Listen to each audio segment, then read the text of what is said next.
I want to thank you for inviting me to be here today. And actually, me being here today is an example of one of the three things that this week wishes to share with you. And one of those things is network and connections. I'm really here because of connections. And that comes in really handy in the real world, believe it or not, like it or not. It all happened because my sister shamelessly promoted my book on Facebook. And then Melissa de la Calzada, who went to high school with my sister, saw that and said, oh, we should introduce you as a guest speaker. So I'm here today because of that little connection.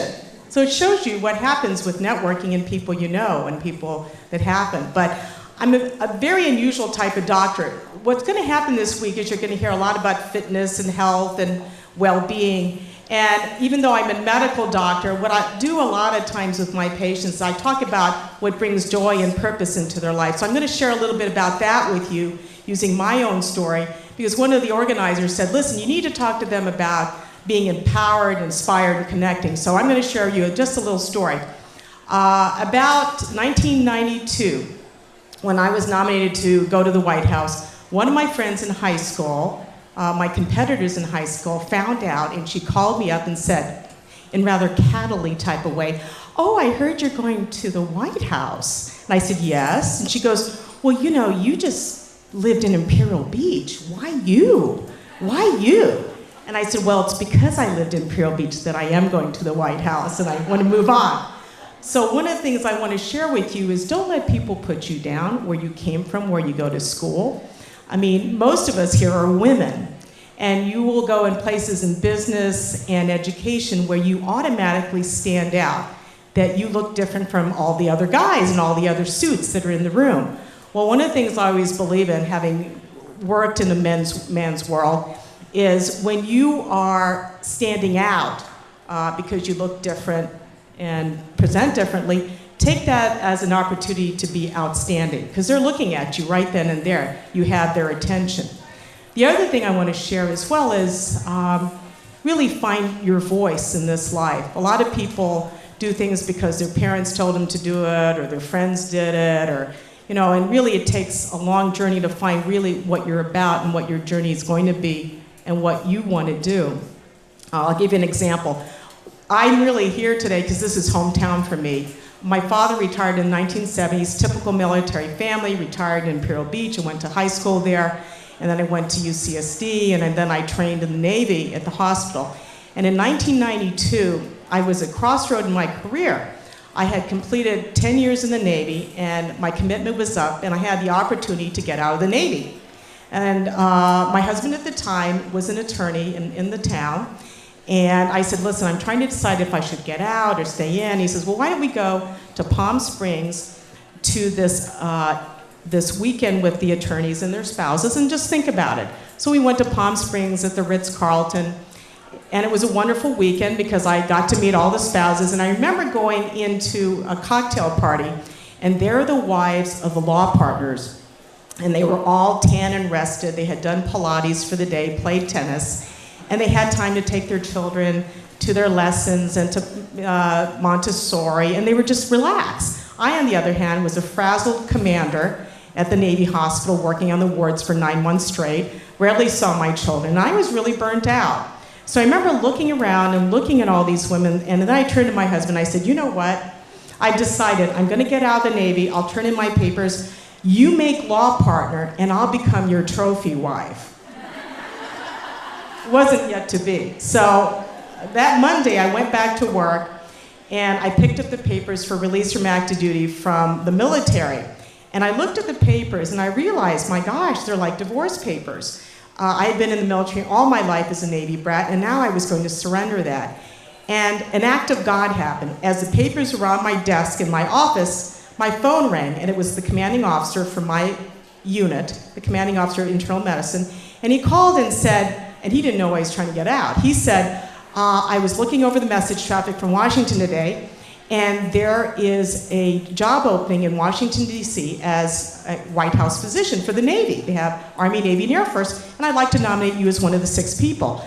And I said, I've never heard of that job. He says, well, let me read you the criteria. You gotta be 10 years active duty, internal medicine board certified, blah, blah, blah, pass the security clearance.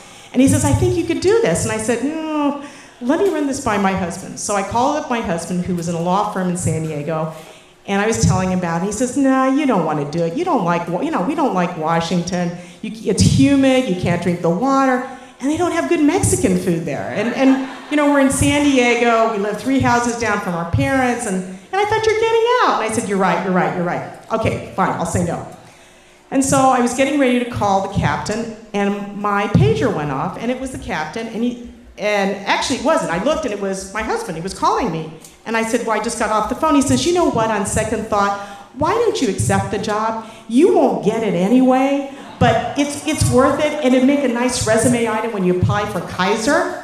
I said, "Sure, I had nothing to lose." So about 3 months later, I'm in Washington, D.C. It's Christmas time. I'm in my commander uniform, and I'm going through all the interviews. Everything's going beautifully. I'm one of the 6 people being interviewed, the only woman. And the final interview is with J. Burton Lee III, who's physician to President under Bush. He had gone to Andover. He was a very blue blood of the blue blood type, worthy of the 3 after his name, J. Burton III. And here was I. I'm like, I didn't even play golf. I didn't remember a country club. I was just the steward's daughter, if you read my book. So I'm sitting there in the waiting room of the White House, and they're going in to meet him, and I can hear him yelling. I can hear this man yelling in his office. I'm thinking, this is not going to be a good interview. I have a really bad feeling already. And so it was my turn to go up and be interviewed. And as I was being called in, I said a little prayer. I said, "Dear God, if this is meant to be, show me a sign."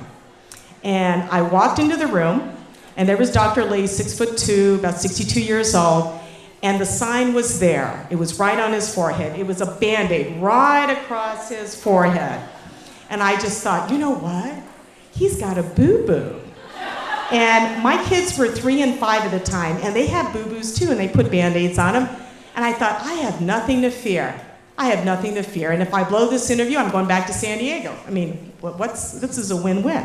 So I shake his hand. "Nice to meet you, Dr. Lee. Nice to meet you, Dr. Mariano." And then he looks at me and he points to the chair and says, "Sit down." And I thought, oh my God, this guy doesn't believe in foreplay. So I wait for him to sit down because he's senior officer, and so you sit down opposite each other. And he looks at me and says, "Why do you want this job?" And I thought, I have nothing to lose. And I looked at him and sort of evoking Clint Eastwood, I said, "Dr. Lee, it's payback time." And he's like, "What?"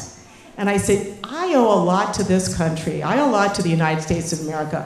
My father was a poor man in the Philippines. He joined the U.S. Navy. He brought us here. I went to the military medical school. And if I can pay back my debt to the United States of America by serving here, that's what I want to do." And he's dead silent. He's got a poker face. And he says, "Well, what can you do here?" And I said, "Well, you see these stripes on my sleeve?" I was a commander at the time. "The longer I'm in the Navy, the more stripes they put, the more they put me behind a desk." The desk he was sitting at. "Dr. Lee, I am not a desk doctor. I'm a trench doctor. You put me anywhere in the world, I'll take care of patients." And he's dead silent, and I'm thinking, this is really not going well. And all of a sudden, he stands up abruptly, and I look at him, and then I stand up to follow him. And he says, "Well, as far as I'm concerned," I'm thinking, oh my God, this is really a bad interview. He says, "As far as I'm concerned, we can stop the process right now. You've got the job. I don't care who we're interviewing today or tomorrow." And he smiles, he says, "I'm going to go tell Barbara Bush." And he walked out of the office, and I followed him out. And he goes upstairs to the 2nd floor, and the people waiting there, they go, "What happened?" I said, "I've got a job." So what it shows is don't underestimate yourself, that things will come your way in life that you don't think you have the capacity to do it. But what you have to do is dig down deep inside to who you really are, to find your own voice, and to use that voice that's yours alone to declare yourself and what you want in this world. My practice is unusual. I take care of about 300 patients who are CEOs and their spouses. So they're very self-actualized people. Money is not an issue. What they seek now is longevity and joy. And one of the things I ask them is, what would bring joy to your life? And they search for that and search for that. And I think a lot of it is being comfortable in their own skin and being at peace with what happened in their life.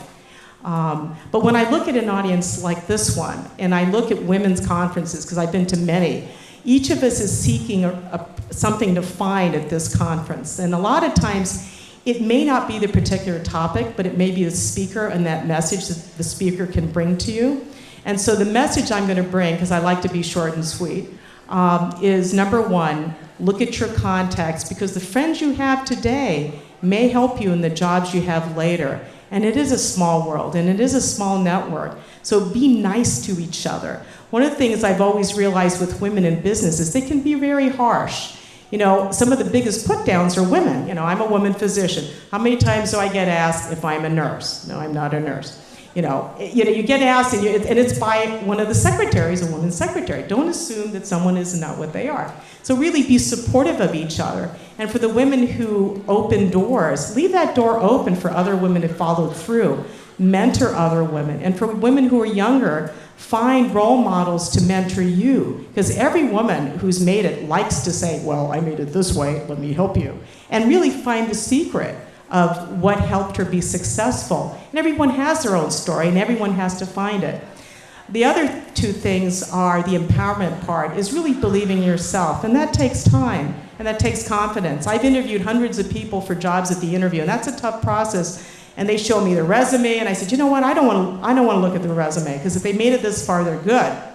What I look at is something I know in 3 minutes, if they're gonna make it. It's the way they shake your hand, the way they make the eye contact, and the way they smile. It's their attitude. It's their attitude that made the difference in getting that job. And then the final thing is to be inspired. A lot of the speakers talked about getting older. You know, I believe you're as young as you feel you are. You can grow old gracefully in a healthy way and live a vital life. But don't believe that you're going to be in one position the rest of your life. Women do amazing things in their older age. Women over 50 or after menopause have something they call postmenopausal zest, where they're not busy taking care of their children. What they're doing, you know what they're doing? They're running for office, they're becoming senators, they're becoming Secretary of State, they're publishing books, they're running corporations. So just because you finish your career and raise your family, there's a whole world ahead. People living into their 90s. Women are running companies and doing amazing things. So, you know, I call them the mothers of reinvention. And you're all capable of that, of finding what you really love to do in this life. So the messages I leave again are to empower yourself, to seek ways to grow through education and role models and mentors, to be inspired by their stories, but to create your own story. And then the final one is connect each other and be good to each other and can make connections that make this a better world. And I thank you for this today. I'll be in the back answering any questions and handing out cards on my book. Thank you so much.